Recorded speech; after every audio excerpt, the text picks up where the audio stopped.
Edith Wharton, le bilan. Chapitre 1. En sortant de la gare par un froid soleil de printemps, Lizzie West prit la longue rue qui monte sur les hauteurs de Saint-Cloud. Tandis qu'elle gravissait la côte, elle observa que les glycines verdoyaient déjà aux grilles des jardins et que le lierre sur les murs montrait ses jeunes pousses. Et pour la 100e fois, elle se dit que jamais elle n'avait vu printemps si beau.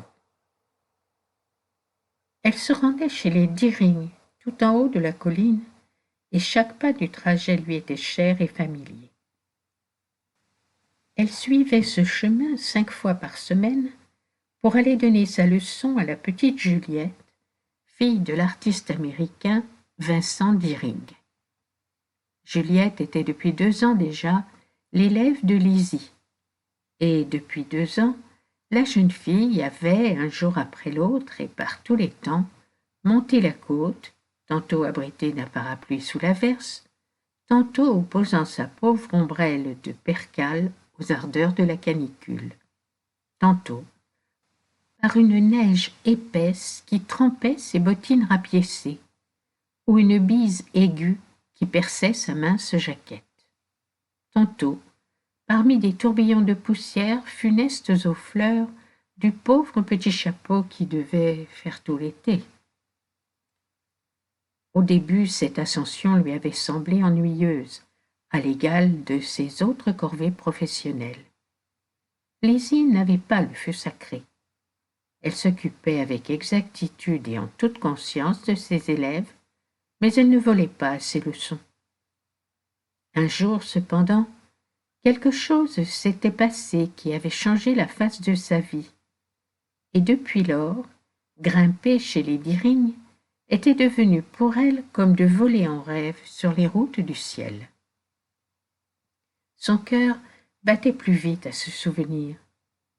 Ce n'était pas l'agitation de la crainte ou du remords, mais l'émotion délicieuse de la possession. Elle couvait un trésor dont nul ne pourrait la priver. Au mois d'octobre passé, un jour après la leçon, elle avait demandé à parler au père de Juliette. C'était toujours à M. Deering qu'il fallait s'adresser quand il s'agissait de Juliette. Madame Deering vivait sur sa chaise longue à lire du matin au soir des romans que la cuisinière ou la bonne allait choisir pour elle dans le fond graisseux d'un cabinet de lecture. Et il était admis dans la maison qu'on ne devait pas la déranger au sujet de l'enfant. M. Deering s'occupait de sa fille par accès plutôt qu'avec suite. Mais du moins, il se laissait aborder et écoutait d'un air aimable et un peu absent, en tortillant sa longue moustache blonde, quand Lizzie lui faisait ses doléances ou réclamait des cartes ou des cahiers. Oui, oui, naturellement, vous avez parfaitement raison. Il approuvait toujours. Parfois même, il tirait de sa poche une pièce de 5 francs qu'il jetait négligemment sur la table. Mais plus souvent, il se bornait à dire avec son aimable sourire « Achetez ce que vous voudrez, vous le mettrez sur la note, n'est-ce pas ?» Ce jour-là, pourtant, Lizzie n'était pas venue demander des cartes ou des cahiers, ni même, comme elle avait été une fois réduite à faire, toute rouge de honte, rappeler à M. Deering la petite note déposée depuis 2 mois sur un coin de son bureau et qu'il avait dû oublier. Ce moment lui avait été assez pénible, bien que le peintre eût fait de son mieux, en galant homme, pour tourner la chose gaiement. Mais sa démarche présente était infiniment plus pénible, car elle venait se plaindre de son élève et dire que, malgré toute son affection pour Juliette, il était inutile, à moins que M. Deering ne pût faire quelque chose, de continuer les leçons. Ce ne serait pas honnête de ma part, ce serait voler votre argent, et je ne suis pas bien sûre de ne l'avoir pas fait déjà, dit-elle, en riant à demi à travers les larmes qui lui montaient aux yeux. La petite Juliette ne voulait pas travailler, ne voulait pas obéir. Elle se dévoyait, vivait entre la cuisine et la lingerie, n'avait d'intérêt et de curiosité qu'aux événements de l'escalier de service. C'était une curiosité du même ordre qui poussait madame Deering, claquemurée dans sa chambre pleine d'odeurs de pharmacie, à dévorer les romans du cabinet de lecture ou la chronique mondaine des journaux.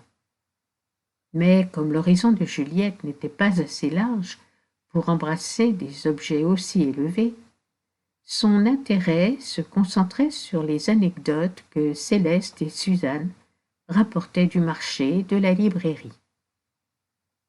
Que ces histoires ne fussent pas toujours édifiantes, les babillages naïfs de la petite fille le montraient trop fréquemment. Par malheur, elles absorbaient son imagination au point de chasser complètement les pensées les plus sérieuses, telles que date, dynastie et source des grands fleuves. À la longue, la crise devint si aiguë que la pauvre Lizzie se vit obligée soit de suspendre les leçons, soit de faire appel à l'intervention de M. Deering. Dans l'intérêt de l'enfant, elle opta pour l'alternative la plus pénible. Il lui était désagréable de parler à M. Deering, non seulement à cause de l'humiliation d'avoir à confesser son échec, et de l'humiliation plus grande encore de lui assigner des causes aussi vulgaires, mais aussi parce qu'elle avait honte d'appeler sur elle l'attention d'un esprit occupé dans des sphères supérieures. M. Deering était fort absorbé en ce moment. Il avait un tableau en train. Lizzie pénétra dans l'atelier avec le sentiment de gêne d'un profane qui trouble un rite sacré. Il lui sembla presque entendre un bruissement d'ailes qui se referment lorsqu'elle approcha. Et alors, comme tout avait tourné autrement, rien peut-être ne serait arrivé si elle n'avait pas été si sotte, elle qui pleurait si rarement, qui était si fière de la raideur stoïque avec laquelle elle gouvernait la petite volière gazouillante qu'était son cœur. Mais si elle avait pleuré, c'est qu'il l'avait regardée si gentiment, si doucement, et qu'il avait été, elle l'avait senti, si honteux et peiné cependant. Leur peine à tous deux était causée non par les paroles qu'elle avait dites, mais par ce que ces paroles impliquaient et sous-entendaient, par le mot unique que ni l'un ni l'autre n'avait prononcé. Si la petite Juliette était ce qu'elle était, c'était la faute de sa mère. Cette mère qui avait transmis à son enfant ses instincts frivoles et la privait des soins qui auraient réglé ses penchants. C'était un cercle vicieux d'une fatalité si évidente que, lorsque M. Deering eut murmuré « Naturellement, si ma femme n'était pas souffrante », tous deux, d'un élan simultané, se rejetèrent à l'envi sur les mauvais exemples de Céleste et de Suzanne. « Vous voyez bien, s'écria finalement Deering, raison de plus pour que vous restiez, et n'abandonniez pas cette malheureuse à l'influence des domestiques. » « Mais puisque je ne lui fais aucun bien, gémit l'institutrice.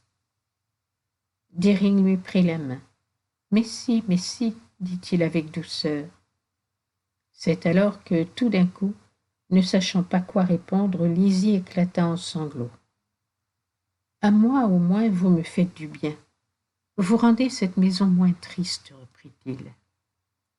Et, l'instant d'après, elle se vit pressée dans les bras de Deering, qui embrassait son visage trempé de larmes et à qui elle rendait son baiser. Ils s'étaient embrassés.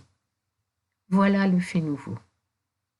Une pauvre petite institutrice, vivant à la pension Clopin à Passy, qui a de beaux cheveux châtains et des yeux confiants, ne peut guère arriver à 25 ans sans avoir eu quelques banales aventures. Lizzie avait été embrassée à la dérobée une fois, par un étudiant indiscret, une autre fois par un vieux barbon de professeur, tandis qu'elle se penchait sur le thème qu'il lui corrigeait. Mais ces privautés qui déveloutent la surface n'ont rien à voir avec le cœur. Ce n'est pas le baiser subi, mais le baiser rendu qui demeure. Et le premier baiser de Lizzie avait été pour Vincent Deering. À l'instant où elle s'écartait de lui, quelque chose de nouveau s'éveilla en elle, un sentiment plus profond que la honte et le remords. Un germe engourdi tressaillit au fond de son être et s'éleva d'un élan aveugle vers le soleil. Elle eût sans doute éprouvé d'autres sensations. La honte et le remords auraient peut-être prévalu si elle n'avait pas connu combien Deering était bon et tendre, si elle n'avait pas deviné en lui tant de misères et de déceptions. Elle connaissait les déboires de son mariage, et elle soupçonnait une désillusion de même ordre dans sa carrière artistique. Lizzie, qui s'était elle-même timidement essayée à la peinture, se sentait suffisamment du métier pour juger les tableaux du Deering. Elle les trouvait admirables, mais elle savait que le public était d'un autre avis, ou plutôt qu'il ne s'occupait nullement de l'œuvre de Deering. Lizzie crut deviner que le peintre avait eu son heure de célébrité, connu les récompenses officielles, une mention, une médaille. Mais depuis longtemps déjà, la faveur des critiques s'était détournée, et il restait dans son isolement hautain. Il semblait incroyable à la jeune fille qu'une nature aussi exceptionnellement riche eût dû, comme elle-même, se soumettre aux vulgarités de l'existence, et, comme elle, souffrir la pauvreté, l'obscurité, l'indifférence. Pourtant, elle se rendait compte qu'il en avait été ainsi, et que là était le lien merveilleux qui les unissait. Sans leur communauté d'infortune, en effet, comment l'aurait-il discerné dans son obscurité? Et elle revoyait le premier regard des yeux de Deering, de ces yeux gris qui auraient semblé moqueurs s'ils n'avaient été si doux. Elle se rappelait tous les détails de cette première rencontre. L'inévitable migraine de madame Deering l'avait empêchée de recevoir la nouvelle institutrice, et c'est chez Deering que Lizzie avait été introduite. Tout de suite, les questions du peintre avaient révélé l'intérêt qu'il prenait à la petite compatriote condamnée à gagner durement son pain si loin du sol natal. Quelle douceur alors de s'épancher! Elle lui avait tout confié, la pauvreté de sa condition, l'avortement de ses rêves artistiques qu'il avait fait échouer à Paris, où elle courait maintenant le cachet. Longtemps après, elle se demandait encore ce qui avait déterminé cette heure d'effusion.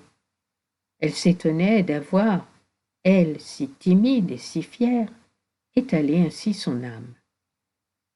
Mais à présent elle ne s'étonnait plus.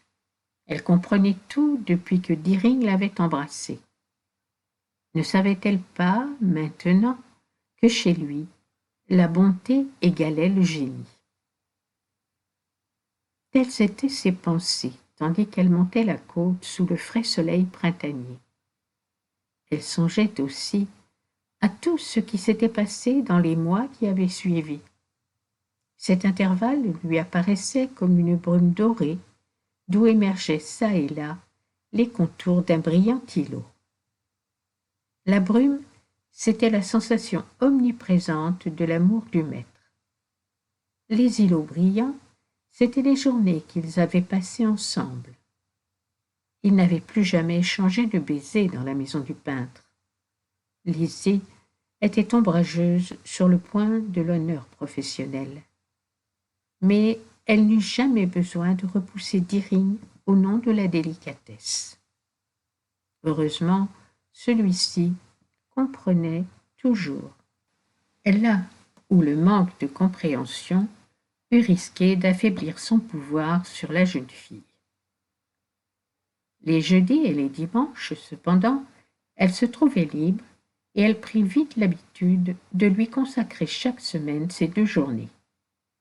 Elle aimait la peinture, s'y entendait, et jusqu'alors la visite des musées avait été l'unique tache claire dans la grisaille monotone de sa vie.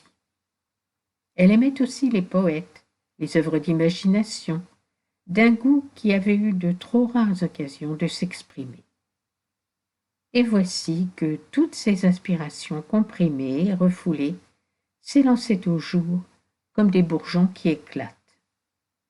M. Dering savait exprimer avec une force et une clarté sans égale les pensées qui vagissaient en elle. Quand elle causait avec lui, c'est comme si elle s'était envolée dans le ciel, sur des ailes éployées, à des hauteurs vertigineuses, d'où elle découvrait nettement les splendeurs et les merveilles du monde.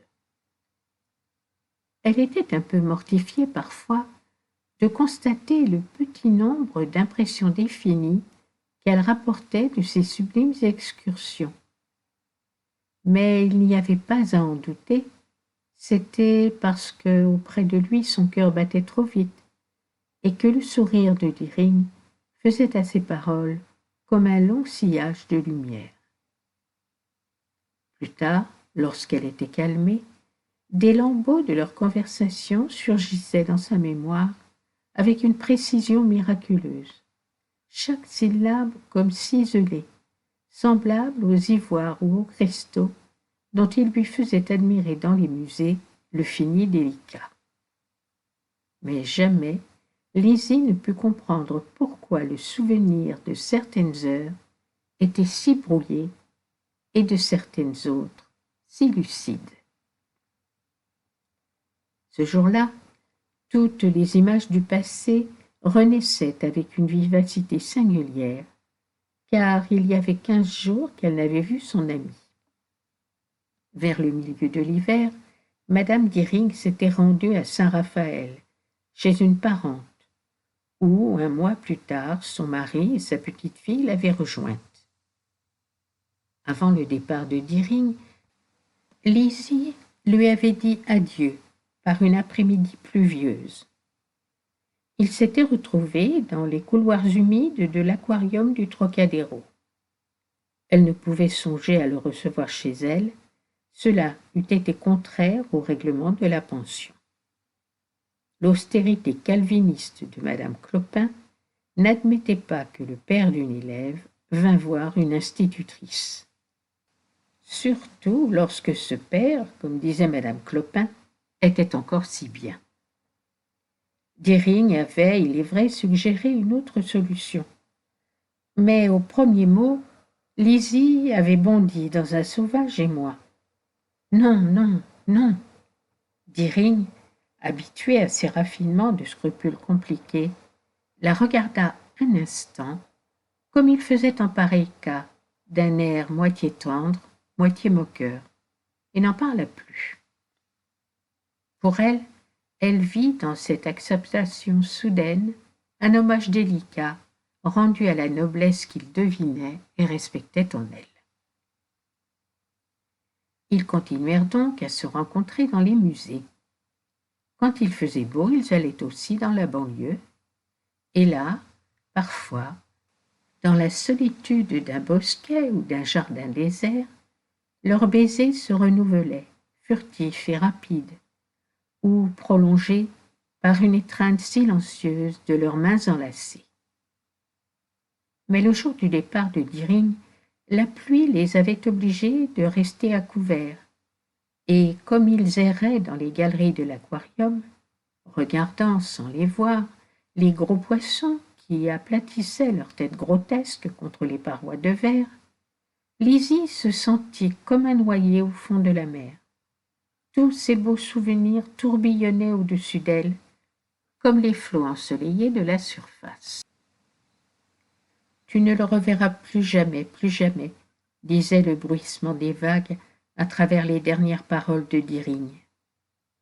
Et quand, au coin de la place du Trocadéro, elle lui dit adieu et fut montée toute grelottante et trempée dans l'omnibus de Passy, les grandes roues grinçantes lui semblaient répéter à leur tour ce même refrain. Plus jamais, plus jamais. 2 semaines seulement s'étaient écoulées depuis ce jour, et voici que Lizzie, légère et joyeuse comme une alouette, grimpait la côte qui menait chez les Deering sous un beau soleil de printemps. En vérité, un cœur aussi faible ne méritait pas tant de bonheur. Et elle se disait que jamais plus désormais elle ne douterait de son étoile. Chapitre 2. Le tintement de la cloche fêlée résonna délicieusement jusqu'à son cœur, tandis qu'elle guettait les pas légers de son élève. C'était presque toujours Juliette qui accourait avant la bonne pour ouvrir la porte à l'institutrice. Non qu'elle cherchât, par l'effet d'un zèle invraisemblable, à hâter l'heure des leçons, mais elle ne résistait pas au désir de voir ce qui se passait dans la rue. Cette fois pourtant, Lizzie, après avoir vainement prêté l'oreille, dut enfin donner un second coup de sonnette, et elle se dit que l'enfant s'était probablement attardé à l'office ou à la cuisine. Lizzie sonna une 3e fois, sans que l'on vînt ouvrir. Alors, prise d'une crainte vague, elle se recula et leva les yeux sur la façade de la maison. Elle vit que les persiennes de l'atelier étaient grandes ouvertes, au lieu que celles de madame Deering restaient fermées. Sans doute la maîtresse de la maison se reposait après les fatigues du voyage. Mais pourquoi Juliette ne venait-elle pas? Lizzie leva de nouveau les yeux et vit Deering qui s'approchait de la fenêtre. Il l'aperçut et vint ouvrir. Il semblait plus pâle que de coutume, et elle remarqua qu'il portait des vêtements noirs. « J'ai sonné et ressonné. Où est donc Juliette ?» Il la regarda d'un air grave, presque solennel. Puis, sans un mot, la conduisit à l'atelier dont il ferma la porte. « J'ai perdu ma femme. Elle est morte subitement, il y a 10 jours. Est-ce que vous ne l'avez pas lu dans les journaux ?» Lizzie eut un faible cri et se laissa tomber sur le mauvais divan de l'atelier. Elle voyait rarement les journaux, ne pouvant pas en acheter pour son compte, et ne trouvant jamais l'occasion de jeter un coup d'œil sur ceux que recevaient les pensionnaires plus privilégiés de madame Clopin. « Non, je n'en savais rien, balbutia-t-elle. Deering se taisait. Il restait, debout devant elle, tortillant nerveusement une cigarette qu'il n'avait pas allumée, et fixant sur la jeune fille un regard où il y avait de l'hésitation et de l'embarras. Elle aussi se sentait gênée.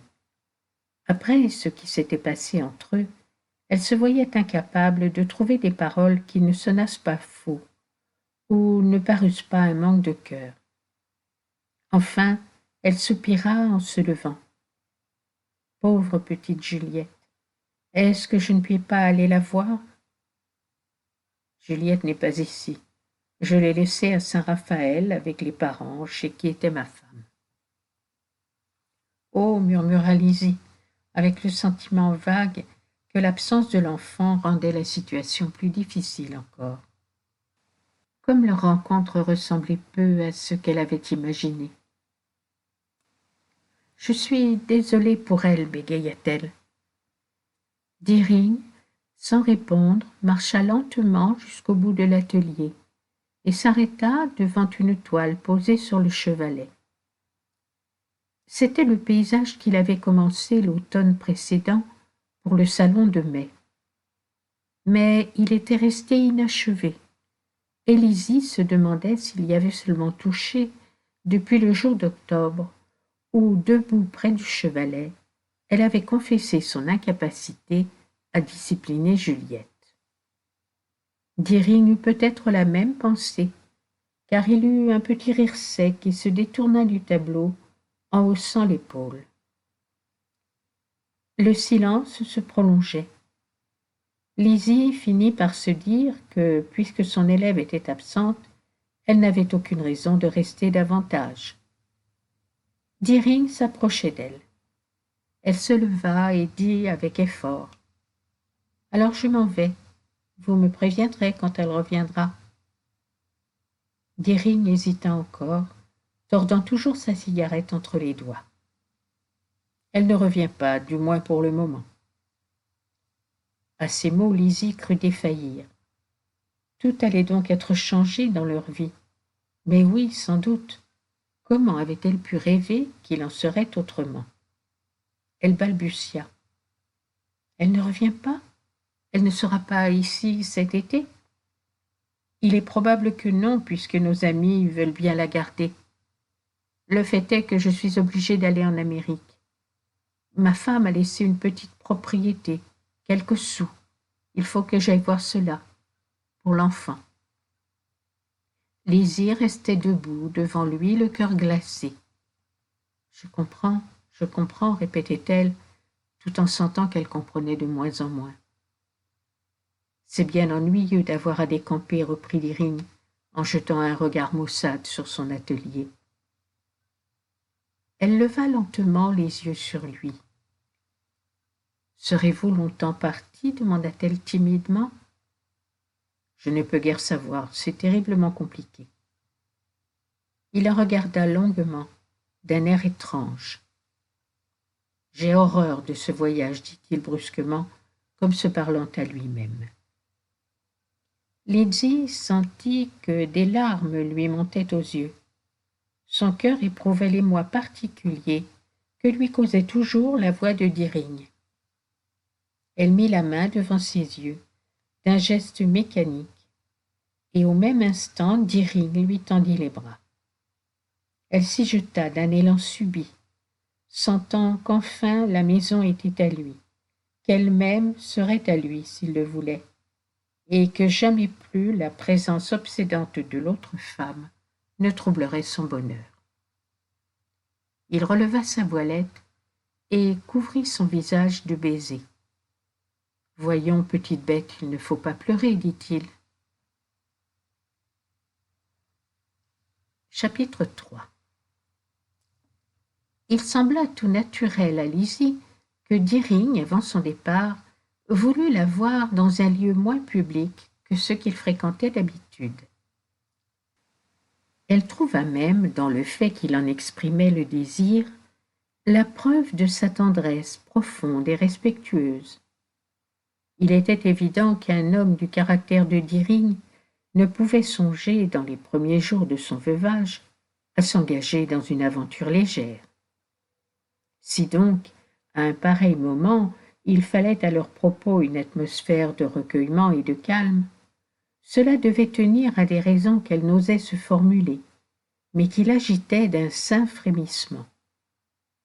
Elle ne s'arrêta pas à objecter les convenances. Dans l'état de crise où se trouvait Deering, c'eût été de la dernière vulgarité. Les convenances sont des armes aux mains de l'innocence menacée. Mais être en garde contre Deering. Lizzie consentit donc sans peine à l'accompagner, la veille de son départ, au petit restaurant de la rive gauche où il l'avait priée de dîner avec lui. Et ce fut avec l'émotion grave d'une fiancée qu'elle descendit de son omnibus. Elle n'avait pas permis qu'il vînt la prendre en fiacre, pour rejoindre l'élu qui guettait son arrivée au coin du pont de la Concorde. Deering l'accueillit avec la même gravité attendrie, et le maître d'hôtel qui les introduisit dans un salon particulier n'aurait guère pu attribuer au motif habituel leur désir de s'isoler. Deering donna tranquillement les ordres, tandis que sa compagne se tenait, menue et grave, à côté de lui.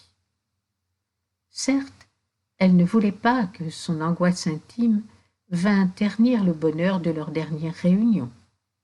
Elle comprenait que Deering redoutait la tristesse, et elle tenait à lui montrer qu'elle affrontait avec un gai courage l'imminente séparation, et saurait être tout entière à la joie de se trouver près de lui. Mais, comme toujours, elle attendait qu'il donnât le ton. Plus tard, en évoquant ces minutes heureuses, elle en comprit toute l'exquise douceur. Elle n'était pas habituée au bonheur, mais Deering avait trouvé le secret de calmer l'inquiétude de son cœur et d'affermir sa foi dans la destinée, dans tous les miracles de la destinée. Par-dessus tout, il imprima en elle la sensation qu'il y avait entre eux un pacte tacite et reconnu, que sa tendresse était une habitude de cœur qui n'avait pas besoin d'être confirmée par des paroles. Tout ce qu'il lui disait par surcroît semblait donc un raffinement de tendresse, la floraison d'un sentiment profondément enraciné. Dans ses dispositions, les instincts de réserve se fondaient. Observer une attitude défensive eût été vulgaire. Seule la confiance était noble. Deering aurait pu tirer avantage de cette tendre casuistique du cœur. Mais, après même que le couvert eût été enlevé et qu'ils restèrent seuls dans la petite pièce entresolée, dont l'unique fenêtre encadrait le remous sombre de la scène où tremblaient des lumières, il sembla demeurer comme elle, sous le charme de mystiques influences. Lizzie le sentit plus profondément encore au long baiser d'adieu qu'il appuya sur ses lèvres et ses yeux.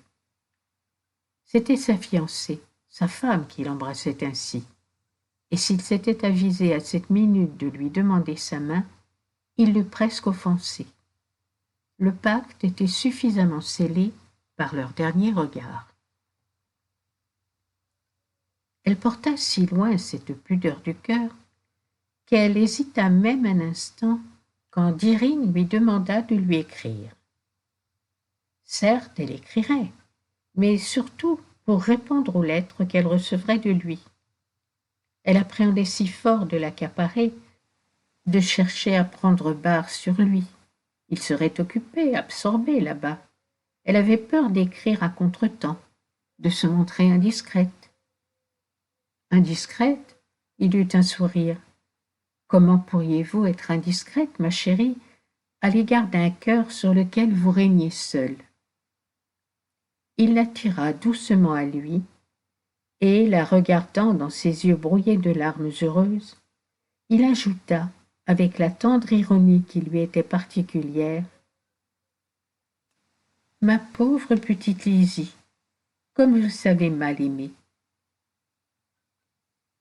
Il parut suffisant à Lizzie de repousser l'accusation par un baiser. Mais dans la suite, elle se demanda s'il n'avait pas eu raison. Était-elle réellement froide et formaliste? Et les autres femmes donnaient-elles avec plus de prodigalité et d'abandon? Elle se rendit compte que chacune de ses réticences et de ses délicatesses pouvait passer pour des scrupules égoïstes et des pruderies mesquines. Et, à ce jeu, elle employa bientôt toutes les ressources d'une casuistique surabondante. Cependant, les premiers jours qui suivirent le départ de Deering s'illuminèrent pour elle d'une douce lumière réfractée, pareille à celle d'un crépuscule d'été. Lui, du moins, ne pouvait être taxé de réserve, ni de calcul, et les lettres d'adieu qu'il lui adressa du train et du paquebot retentissaient en elle en longs murmures qui semblaient l'écho de sa présence. Comme il l'aimait, et comme il savait le lui dire. Elle n'était pas sûre de posséder la même habileté. Peu accoutumée à exprimer ses émotions intimes, elle flottait entre l'envie de lui raconter tout ce qu'elle sentait et la crainte que ces détails ne lui parussent ennuyeux ou même ridicules. Elle ne perdait pas de vue cette idée que ce qui était pour elle l'événement capital de son expérience devait paraître un simple épisode dans une existence prédestinée comme celle de son amie aux aventures romanesques. Tout ce qu'elle pourrait éprouver ou raconter serait mis en comparaison avec ce que d'autres femmes lui avaient déjà donné. De tous les points du globe, elle voyait voler vers Deering des lettres passionnées, auprès desquelles ces pauvres petits billets devaient faire bien triste figure. Mais après ces moments, il y avait des heures où elle relevait la tête et osait affirmer sa conviction intime qu'aucune femme n'avait jamais autant qu'elle aimé Deering, et n'avait dû trouver par suite de tels accents. Cette conviction en renforça une autre, moins solidement étayée, c'est à savoir que lui aussi, pour la même raison, avait dû trouver de nouveaux accents pour exprimer sa tendresse. Et elle se persuada que les 3 lettres qu'elle dissimulait dans son corsage le jour et cachait la nuit sous son oreiller surpassaient non seulement en beauté mais en qualité tout ce qu'il avait écrit pour d'autres yeux. À tout le moins, durant les semaines qu'elle les porta sur son cœur, ces lettres lui donnèrent des sensations plus complexes et plus délicates que celles qu'elle avait jamais éprouvées en présence de Deering. Auprès de lui, il semblait toujours à Lizzie être sur une mer brillante et houleuse qui la portait, mais dont l'éclat l'aveuglait. Les lettres, en revanche, lui représentaient un lac paisible sur lequel on pouvait se pencher et apercevoir le reflet du ciel en même temps que la vie aux formes innombrables qui se mouvaient et glissaient sous la surface des eaux. Elle s'émerveillait par-dessus tout de la richesse que recelait cette vie cachée. Chose incroyable, elle n'en avait eu jusque-là aucun soupçon. Aveuglément, elle avait suivi la petite route étroite de l'habitude, comme un voyageur qui gravit un sentier un jour de brouillard et tout à coup se trouve sur un rocher au grand soleil, entre l'immensité du ciel et les abîmes des vallées. Le plus étrange, c'est que tous les gens d'alentour, le petit monde de la pension Clopin, semblaient suivre le même morne sentier, uniquement occupés des cailloux qui blessaient leurs pieds, sans pressentir le ciel qui resplendissait au-delà du brouillard. Il y avait des heures d'exaltation où elle aurait voulu crier ce que l'on aperçoit du sommet, et des heures d'abattement où elle se demandait pourquoi la chance avait ainsi guidé ses pas, au lieu que d'autres, non moins dignes de bonheur, tâtonnaient et trébuchaient dans l'obscurité. En particulier, elle ressentait une pitié aussi profonde que soudaine pour les 2 ou 3 autres jeunes filles de la pension Clopin, des jeunes filles plus âgées, plus apaisées, moins vivantes qu'elle, et par cela même plus spécialement désignées à sa sympathie. Saurait-elle jamais? Avait-elle jamais su? Voilà les questions qui la hantaient lorsqu'elle croisait ses compagnes sur l'escalier, qu'elle les voyait en face d'elle à la salle à manger, qu'elle prêtait l'oreille à leur insipide bavardage dans le salon glacial et mal éclairé. L'une de ces demoiselles était suissesse, l'autre anglaise. Une troisième, Andorra Macy, était une Américaine des États du Sud qui apprenait le français, avec l'ambition de faire partager un jour sa science aux élèves d'un pensionnat de Géorgie. Andorra Macy était pâle, maigre, flétrie. Elle avait l'accent traînard du Sud. Dans sa conduite, une audace puérile alternait avec des actes d'orgueilleuse timidité. Elle soupirait après les hommages et redoutait les insultes. Et cependant, elle semblait se rendre compte qu'il n'était pas dans son lot d'éprouver l'une ou l'autre de ces sensations extrêmes, mais qu'elle devait se résigner à ne les connaître qu'à travers les expériences de ses amis plus favorisés. C'est peut-être pour cette raison qu'elle portait un intérêt mêlé d'envie à Lizzie West, qui au début l'avait tenue à distance, voyant en elle une morne image de son propre avenir, mais qui maintenant comprenait tout d'un coup à quel point elle était digne de pitié.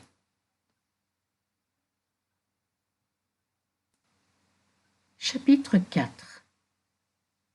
La chambre d'Andorra Messi était contiguë à celle de Miss West, et la jeune américaine venait souvent se réfugier chez Lizzie lorsque le couvre-feu précipité de madame Clopin avait chassé les pensionnaires du salon.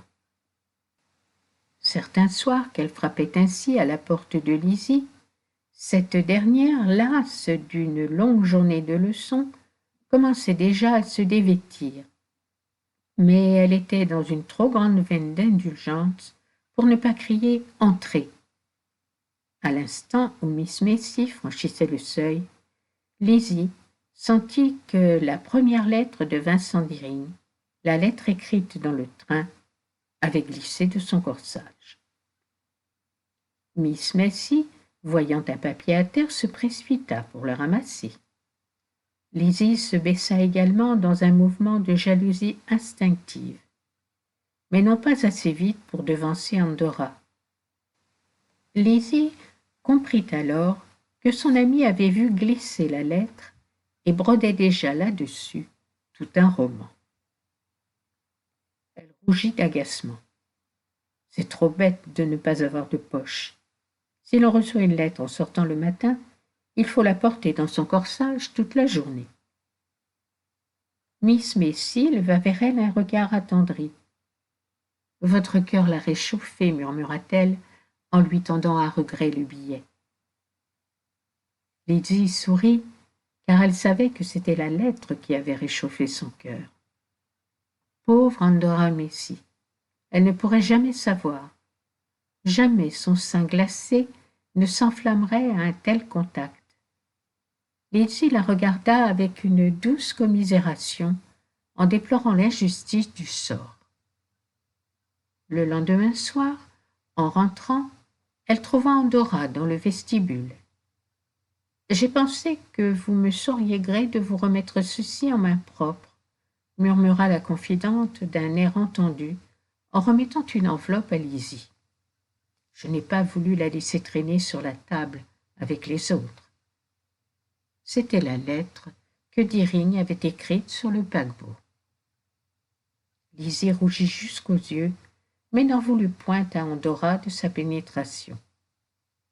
Pour rien au monde elle n'aurait soufflé mot de son bonheur, mais il ne lui déplaisait pas de le voir deviner, et sa pitié pour Andorra faisait place à la joie d'user de la détresse de la pauvre fille comme d'un miroir où se reflétait sa propre allégresse. Deering écrivit encore une fois en arrivant à New York, une lettre longue, tendre, pleine de regrets, sans précision sur ses projets, très explicite sur son amour. Lizzie était dans le ciel. Chaque syllabe s'inscrivait dans sa chair. Seulement, elle aurait été plus heureuse si Deering avait parlé plus clairement de l'avenir. Cela viendrait sans doute. Il fallait lui laisser le temps de se retourner et d'aviser. Elle comptait les jours qui devaient s'écouler avant qu'elle pût recevoir une nouvelle lettre. Dès le matin, elle descendait furtivement au salon, consultait les journaux et se renseignait sur la date d'arrivée du prochain courrier d'Amérique. Ce jour béni arriva enfin. Elle expédia distraitement sa besogne quotidienne, tâchant de cacher son impatience par les caresses qu'elle prodiguait à ses élèves. Il était plus aisé, dans l'état où elle se trouvait, de les embrasser que de retenir leur attention sur la grammaire. Ce soir-là, arrivée au seuil de la pension Clopin, son cœur battait si violemment qu'elle dut s'appuyer un instant à la porte avant d'entrer. Mais sur la table du vestibule où était déposé le courrier, il n'y avait pas d'enveloppe à son adresse. Elle parcourut les lettres d'une main fébrile, et le cœur lui manquait, comme il lui était arrivé parfois en rêve, quand elle croyait rouler au bas d'un escalier sans fin. Ce même escalier, au sommet duquel elle avait cru voler lorsqu'elle gravissait la longue côte conduisant à la porte de Deering. Une idée la frappa subitement. Andorra avait dû prendre sa lettre et la lui garder. D'un bond, elle fut sur le palier à la porte de Miss Messi. « Vous avez une lettre pour moi, n'est-ce pas » dit-elle haletante. Miss Messi la prit dans ses bras. « Vous attendiez une lettre, chérie ?»« Je vous en prie, donnez-la-moi » s'écria Lizzie le courroucé. « Mais je n'en ai pas. Il n'y avait pas ombre de lettre pour vous. »« Je suis sûre que si, il doit y en avoir une » cria Lizzie en frappant du pied. « Mais, ma chérie, j'ai regardé, et il n'y avait rien. » Jour après jour, pendant les semaines qui suivirent, la même scène recommença, avec d'innombrables variantes. Le premier moment d'humiliation passé, Lizzie ne fit aucun effort pour cacher son anxiété à Miss Messi, et la tendre Andorra fut chargée de surveiller l'arrivée du facteur et d'épier la bonne, coupable peut-être, de négligence ou de malveillance. Mais toutes ces précautions demeurèrent sans effet. Il ne vint aucune lettre de Deering. Durant la première quinzaine, Lizzie, pour excuser son amie, inventa les sophismes les plus ingénieux. Elle admirait, plus tard, les raisons qu'elle avait pu découvrir du silence de Deering. Par moments, elle allait jusqu'à trouver tout naturel qu'il ne lui écrivît pas. Il n'y avait qu'une possibilité que son intelligence n'admit pas. La possibilité que Deering l'eût oublié, que cet épisode se fût effacé de son esprit comme un souffle s'efface d'un miroir. Elle chassait résolument cette pensée, comprenant que si elle lui donnait accès, sa vie n'aurait plus de pivot et qu'elle n'aurait plus alors aucune raison de se lever le matin et de se coucher le soir. Si elle avait eu le loisir de s'abandonner à ses angoisses, elle n'aurait peut-être plus eu la force de les maîtriser.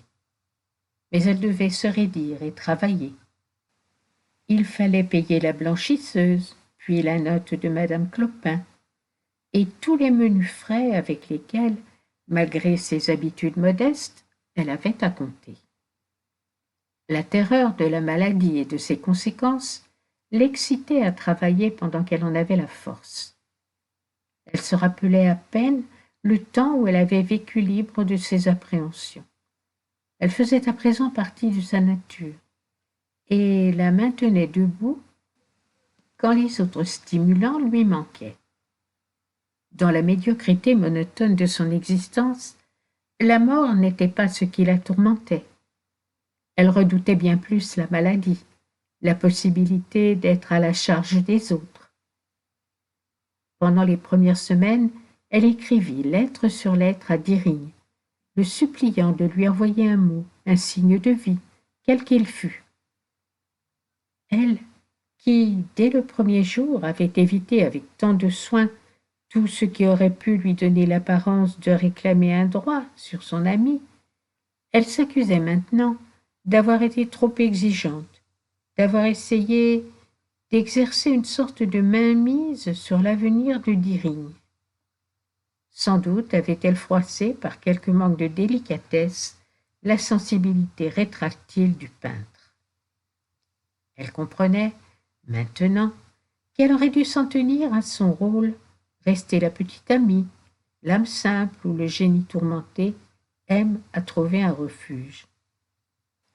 Au lieu de cela, elle avait dramatisé leur rapport, exagéré sa propre importance, prétendu même partageait avec lui la première place sur la scène, au lieu de se contenter d'être une figurante ou une choriste. Mais, tout en se disant que son aventure n'était évidemment qu'un incident sans portée, et que pour Deering il ne saurait être autre chose, elle restait convaincue de la sincérité du sentiment éphémère qu'il avait éprouvé. Rien dans sa conduite n'avait dénoté le viveur en quête d'une facile victoire. Pendant un temps, il avait eu réellement besoin de sa présence, et s'il gardait aujourd'hui le silence, c'était peut-être afin qu'elle ne se méprit pas sur la nature et la durée possible de ce besoin. Il voulait lui épargner la douleur d'un espoir chimérique. Aux yeux de Lizzie, l'amour n'allait pas sans la plus grande liberté laissée à l'objet aimé. Elle ne pouvait le concevoir exigé comme un dû ou imposé par une contrainte. S'en expliquer clairement avec Deering devint pour elle une nécessité irrésistible. Et, dans une dernière lettre très brève, elle l'affranchit en termes nets de toutes les obligations sentimentales que ses lettres précédentes auraient pu lui imposer. Dans ces lignes, elle s'accusait, sur un ton légèrement ironique, d'avoir laissé un simple badinage tourné au romanesque. Et elle trouva, pour parler de la fragilité des sentiments tendres, des paroles tellement railleuses ou désenchantées que Deering, en lui répondant sur un autre ton, eût paru jouer le rôle d'un fat ou d'un sentimental. Elle terminait gentiment en souhaitant de voir se continuer entre eux le commerce de bonne camaraderie qu'elle affirmait avoir toujours compris être la base de leur mutuelle sympathie. Cette lettre lui sembla en parfaite harmonie avec l'idée que Deering devait se faire de la conduite d'une femme du monde, et elle éprouva une joie amère à la pensée de lui apparaître pour la dernière fois sous cette forme distinguée. Mais elle ne devait jamais savoir l'effet que l'apparition avait produit, car cette lettre, comme celle dont elle cherchait à pallier l'impression, demeura sans réponse.